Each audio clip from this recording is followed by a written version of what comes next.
क्योंकि अगर आज आप हमारे साथ नहीं हो, आज आप इन गरीबों के, कमजोरों के, फरीद की मां के साथ नहीं हो, जकी की मां के साथ नहीं हो, तो फिर मैं नहीं मान सकता कि आप किसी गरीब के साथ।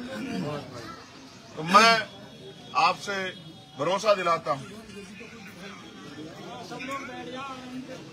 चाहे मुझे इस मामले को लेकर डीजीपी से मिलना पड़े, प्रमुख सचिव से, मुख्य सचिव से मिलना पड़े, और चाहे उत्तर प्रदेश के मुख्यमंत्री के सामने मुझे जाके खड़े होकर बताना पड़े कि आपकी सरकार में किस तरह का जुल्म हो रहा है, ये इन सब के लिए मुझे कोई प्रयास करना पड़े, लेकिन मैं आपके परिवार को आंच नहीं आने दूंगा। ये मेरा आपसे वादा है। मैं बहुत जिम्मेदारी से बात कह रहा हूँ, और मैं सच कह रहा हूँ। मेरी छोटी बहन, तुम तो मुझसे बड़ी हो, तुम एक बात और कह रही थी कि किसी ने कोई मदद नहीं की। मेरी हैसियत नहीं है अभी उतनी, मेरी तनख्वाह में जो आता है मुझे पता भी नहीं, मेरी तनख्वाह नहीं आई, मगर मैंने अपने अध्यक्ष जी से कह दिया कि वो उसमें से एक बुनियादी मदद आपकी करें। वो इसलिए नहीं करें कि हम बहुत बड़ा काम, इसलिए करें कि इस घर में मेरा भी कुछ हिस्सा है।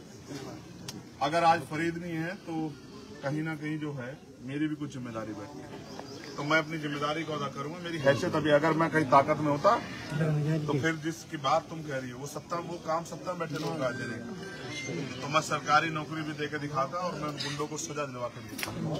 फास्ट ट्रैक कोर्ट में मुकदमा चलता और 3 महीने में उनको सजा होती और दोबारा कोई किसी गरीब की तरफ हाथ नहीं उठा पाता। इस बात की भी गारंटी उत्तर प्रदेश को देता, मगर मैं क्या करूँ कि अभी मेरे पास वो ताकत नहीं।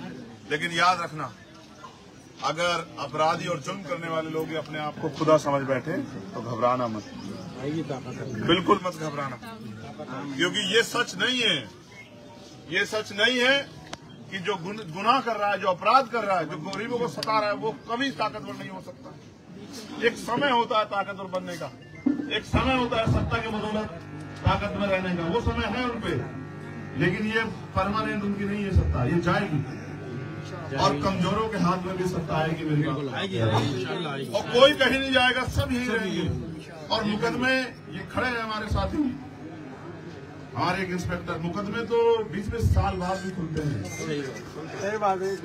बहुत दिन बाद खुलते हैं। जुल्म नहीं छिपा सकते आप।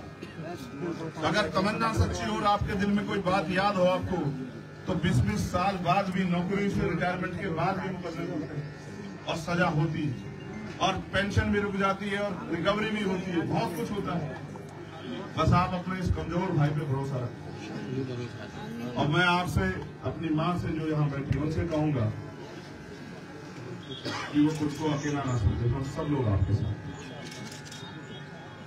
आपका आशीर्वाद मेरे साथ है, और मेरी बहन का प्यार आशीर्वाद मेरे साथ है। लेकिन मैंने जो आपसे कहा वो सच है, और मैं बात करूंगा कि ये मुकदमा खत्म हो सबसे पहले, और आपको इस परेशानी जानते हैं, आप भी जानते हो मुकदमा सत्ता के दबाव में हुआ है, जहाँ के नेताओं ने जोर लगाया, जबकि नेताओं का काम है न्याय दिलाना, नेताओं का काम है सच कहना, लेकिन अब नेता ही अब आप समझते हैं।